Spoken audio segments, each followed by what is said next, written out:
quedan varias horas de corte por delante, al menos hasta que hablen los principales sindicalistas, ¿no?, que dispusieron este paro de transporte. Vamos a esperar las palabras también de ellos en las próximas horas. Es el paro nacional de transporte fundamentalmente por los organizadores que eran contra el impuesto a las ganancias. De esto nos habla Mariano Beristain. Los factores a favor y los factores en contra sobre este impuesto. Mariano. Bueno, Claudio, la base, digamos, de este paro, el principal sustento de esta medida de fuerza que están ejerciendo algunos gremios, un paro nacional de transporte, es justamente el impuesto a las ganancias. Particularmente estamos hablando del impuesto a la cuarta categoría de ganancias, que son las personas físicas. Es decir, las ganancias que pagan las personas físicas.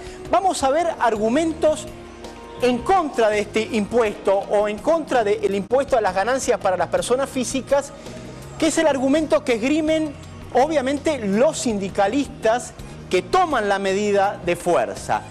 Entonces, argumento en contra de ganancias y a favor del paro. Este quizás, el primero, es el más sólido de todos.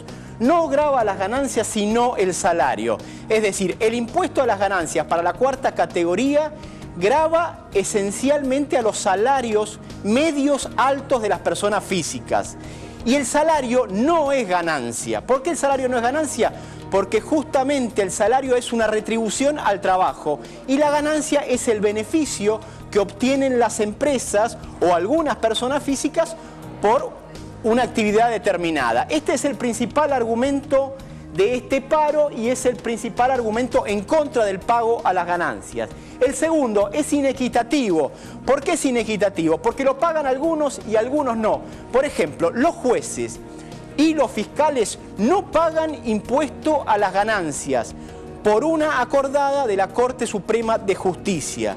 ¿Por qué no la pagan los jueces? ¿Por qué no pagan los fiscales? ¿Y por qué pagan las personas normales? Bueno, o de a pie. Bueno, tampoco pagan ganancias la renta financiera. Es decir, si usted compra un bono, ese bono o título público le da un interés, ese interés, entre otras cosas, no paga ganancias, con lo cual también hay una inequidad en este punto. No se ajusta por inflación. El gobierno ha venido ajustando el mínimo no imponible de ganancias, pero no acompañando la inflación, con lo cual alcanza a un universo un poco mayor.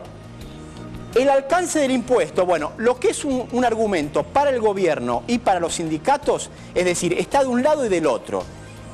El impuesto alcanza alrededor del 10% de la masa salarial. Eso parece poco, pero al mismo tiempo es mucho. ¿Por qué? Por una cuestión muy sencilla. Hay familias que tienen un único ingreso y obviamente alcanza a todas las familias a ese 10% y a todas las familias de ese 10%. Y después un argumento a favor de este paro. El paro es un derecho constitucional, por lo cual se puede llevar adelante perfectamente. Vamos a ver del otro lado ahora, ¿no?, los argumentos a favor de este impuesto para la cuarta categoría y en contra del paro de actividades. Esta es la otra cara. Usted tiene que tener la posibilidad de elegir argumentos de un lado y argumentos del otro. Y en función de eso, pensar y tomar una decisión interiormente. Se paga en casi todos los países y es justo. ¿Por qué se paga en todos los países? Bueno, el impuesto a la cuarta categoría, a las personas físicas de ganancias, se paga en casi todos los países centrales. Estamos hablando de países nórdicos. Pero también se paga en Uruguay. En Brasil, por ejemplo, el impuesto a las ganancias se paga a partir de los 745 dólares, lo que serían alrededor de 7.000 pesos de la Argentina. A partir de los 7.000 pesos, las personas físicas pagan impuesto a las ganancias. Lo mismo ocurre, como les decía, Uruguay, Venezuela, México y Chile. Todos esos países pagan impuesto a las ganancias y los países centrales, los países nórdicos, en algunos países hasta el 50% del salario. No alcanza a la mayoría de los asalariados. Bueno, lo que decíamos antes es un argumento a favor y en contra. Si alcanza solamente al 10% del total, menos de 1 millón de asalariados, es un impuesto que no recae sobre todo, sino sobre una minoría. Ese argumento puede estar de un lado o del otro lado. El paro no ofrece la posibilidad de elegir. Cuando hay un paro de transportes, Usted, si no está de acuerdo con el paro, no tiene la posibilidad de elegir, porque no tiene la posibilidad de ir a su trabajo, con lo cual lo obligan a parar. Ese es un problema, porque no es un paro que se tome a conciencia, sino que es un paro que está por coerción o coacción. Usted está obligado, tiene miedo por los piquetes y no puede ir a su lugar de trabajo porque no tiene transporte. El otro argumento es una huelga política. Cuando decimos que es una huelga política, ¿qué es lo que queremos decir?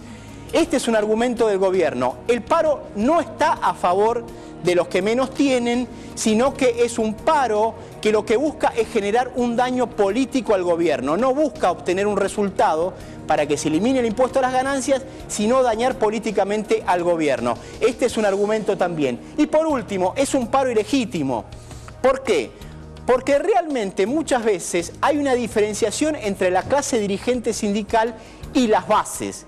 Es decir, muchas veces la clase dirigente sindical no está asociada con las necesidades de las bases y están cuestionadas políticamente. Es decir, hay algunos que tienen denuncias por corrupción, hay otros que tienen causas por corrupción y por ende lo que no hay es una relación entre la necesidad del trabajador y la necesidad del dirigente sindical. Son argumentos entonces a favor y en contra de ganancias, a favor y en contra del paro. ¿Usted qué es lo que tiene que hacer? Primero de todo, no hacerme caso a mí. Lo que tiene que hacer es pensar, tomar argumentos de un lado y argumentos del otro y en función de eso sacar sus propias conclusiones. Entonces, es importante, es un paro determinante porque de alguna forma es un paro que comprende a buena parte del país y está sacudiendo a buena parte del país, pero es un paro que se hace en función de un porcentaje de la población que es el que está alcanzado por el impuesto a las ganancias en la cuarta categoría. Le toca a usted entonces decidir de qué lado está en función de sus propios criterios y argumentos. Gracias, Mariano. No, gracias a ustedes.